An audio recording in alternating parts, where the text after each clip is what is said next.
दोस्तों आज मैं डिस्कस करने जा रहा हूँ conditional formatting. How to use conditional formatting in Excel.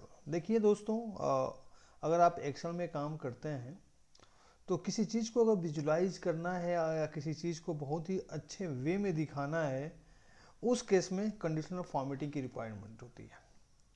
इससे क्या होता है कि जो आपके एक्सेल सीट है उसका विजुअल हम बहुत अच्छा कर सकते हैं, बहुत अच्छे तरीके से दिखा सकते हैं कि अगर किसी भी तरह का डेटा अगर आपको फाइंड करना हो तो इजीली आप उसको फाइंड कर सकते हैं।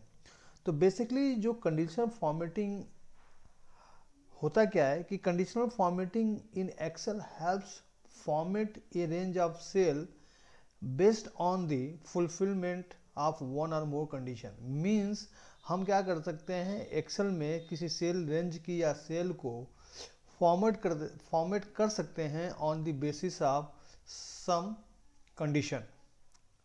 Okay, so conditional formatting works on the rule if this is the case then that should be done. Means अगर ये है तो ऐसा होना चाहिए। इस फॉर्मेट पे कंडीशनल फॉर्मेटिंग काम करता है। मीन्स इफ एल्स, अगर ये है then that will be happen. इस कंसेप्ट पे हमारा कंडीशनल फॉर्मेटिंग काम करता है। अभी मैं आपको 6 या 7 एग्जाम्पल लेके एक्सप्लेन करूंगा ताकि आपको इजीली समझ में आएगा थ्रू एक्सेल शीट। ओके, जब भी हम कंडीशनल फॉर्मेटिंग की बात करते हैं, जब भी कंडीशनल फॉर्मेटिंग की रूल की बात करते हैं, तो basically there are two class. one is range class, means this represent a cell or range of cells on which we are going to apply conditional formatting.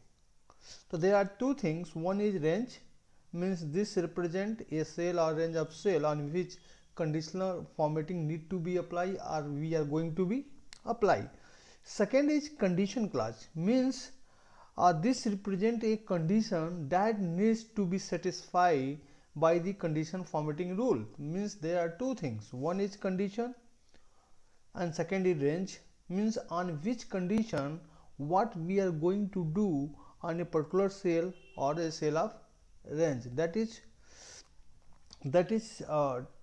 there are two clause. One is range that define the cell as a range of cell, and second is condition that define condition on that condition we are going to format this cell.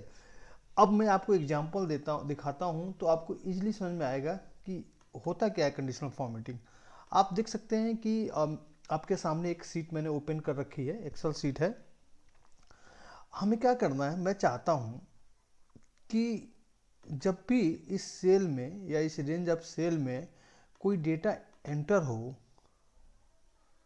Okay, तो उसका colour red हो जाए। Okay, अभी क्या हो रहा है, जैसे मैंने कोई डेटा एंटर किया, कोई भी फर्क नहीं पड़ रहा है, लेकिन मेरी कंडीशन क्या है, मैं चाहता हूं कि जैसे मैं कोई इसमें डेटा एंटर करूं या इस पूरे सीट में कहीं भी एंटर करूं तो वो सेल रेड हो जाए। देखिए अब मैंने क्या किया, सेल रेंज ऑफ सेल, अगर पूरे सीट में करना है तो आपको पूरा सेट सेलेक्ट करना पड़ेगा रेंज के लिए। अगर पर्टिकुलर कॉलम में करना है तो कॉलम की रेंज सेलेक्ट करनी पड़ेगी। तो सबसे पहले हम एक पर्टिकुलर कॉलम की बात करते हैं। हमें क्या करना है कि जब से मैं कोई डाटा एंटर करूं तो यहाँ पे रेड हो जाए या ग्रीन हो जाए, जो भी कलर आप सेट करना चाहते हैं। सबसे पहले हम क्या करते हैं, कंडीशन फॉर्मेटिंग पे जाते हैं, यहाँ पे क्लिक करते हैं न्यू रूल। देखिए दो तरीके हैं, एक तो कुछ रूल हमारे प्री डिफाइंड है जिनको हम यूज कर सकते हैं, और एक क्या है कि आप नए रूल भी लिख सकते हैं। तो सबसे पहले चलिए हम बात करते हैं कि हमने देखिए यहाँ पे वेरियस ऑप्शन दिए गए हैं, इसके क्रॉसपॉन्डिंग यहाँ पे देख सकते हैं रूल भी है। हमने इसको सिलेक्ट किया। जैसे इसको आप सिलेक्ट करते हैं तो इसमें देखिए दिखाता है क्या है, cell value, specific test, blank, no blank. हम चाहते हैं कि जैसे ही कोई सेल नो ब्लैंक हो उसका कलर ग्रीन हो जाए। ठीक है, यहाँ से आप कोई भी कलर सिलेक्ट कर सकते हैं। हमने ओके किया, ओके किया। अब देखिए क्या होता है, जैसे ही हमने इस पूरे कॉलम को सिलेक्ट कर रखा था, जैसे ही इस कॉलम में सॉरी हमने शायद रेंज सेलेक्ट नहीं किया है, एक बार रुकिए, इसको हमने किया, कंडीशन फॉर्मेटिंग पे गए, न्यू रूल पे गए, हमने यहाँ पे किया नो ब्लैंक, यहाँ से हमने कलर ले लिया सपोज ग्रीन। ओके, अब क्या होगा कि इस सेल में, इस कॉलम में कहीं भी कोई डेटा एंटर करेंगे उसका कलर चेंज हो जाएगा। जैसे सपोज मैंने दिया 56, आप देखिए इसका कलर चेंज हो गया, क्योंकि इस पर्टिकुलर कॉलम पे हमने कंडीशन फॉर्मेटिंग लगा रखा है। चलिए अब मैं कोशिश करता हूँ कि मैं ये पूरे पे चाहता हूँ m तक, तो हम क्या करेंगे, सेम न्यू रूल हमने सेलेक्ट किया, यहाँ से हमने क्या किया, नो ब्लैंक, यहाँ पे हमने कलर सेट कर लिया, ओके। अब क्या होगा, कहीं भी आप कुछ भी लिखेंगे कलर चेंज हो जाएगा। 45 हमने लिखा रमेश, क्योंकि हमने कंडीशन क्या लगा रखा है, नो ब्लैंक पे। मीन्स अगर ब्लैंक है तो कुछ भी नहीं करना है, जैसे ही कोई डाटा एंटर हो उसका कलर चेंज हो जाए। तो आप देख सकते हैं कलर चेंज हो रहा है। ये तो हो गया नॉन ब्लैंक पे। अब यहाँ से हम चलिए सारे रूल हटा देते हैं, अब हम ब्लैंक की बात करते हैं। देखिए अब आप रूल लिख भी सकते हैं, सपोज मैं ब्लैंक का रूल लिखने जा रहा हूँ, मैंने इस कॉलम को सिलेक्ट किया, कंडीशन फॉर्मेटिंग गए, हमने रूल न्यू रूल, जब भी आपको लिखना है तो जो लास्ट ऑप्शन है वो हम सेलेक्ट करते हैं। इसके बाद यहाँ पे हम लिख सकते हैं इज ब्लैंक, हमने यहाँ पे चाहें तो आप रेंज पास कर सकते हैं, सपोज हमने G से लेके G10 पास कर दिया, ओके। अब हमने यहाँ पे जो भी कलर सेलेक्ट करना है सेलेक्ट कर लिया, ओके। इज ब्लैंक पे, ये ब्लैंक है तो अगर जैसे ही यहाँ पे हम कुछ लिखते हैं इसका कलर चेंज हो जाएगा। देखिए हमने किया, ये वाइट हो गया। वाइट होने का रीज़न क्या है, क्योंकि जो हमारी कंडीशन फॉर्मेटिंग लगी थी वो लगी थी इस ब्लैंक पे। अगर ब्लैंक है तो उसका कलर रहेगा, जब ब्लैंक नहीं है तो कलर हट जाएगा। तो आप अपने सामने देख सकते हैं। मुझे उम्मीद है कि इससे आपको समझ में आ गया होगा कि हम कंडीशनल फॉर्मेटिंग यूज क्यों करते हैं। देखिए अब हमने क्या किया, जहाँ भी हम लिखेंगे इसका कलर चेंज हो जाएगा। तो आपको हमने ब्लैंक नॉन ब्लैंक दिखा दिया। तो आपने बहुत बार एक्सेल में काम करते तो आपने देखा होगा कि भाई हम चाहते हैं कि ये कंडीशन लगाएं तो उसका कलर चेंज हो जाए। तो by using conditional formatting we can do this.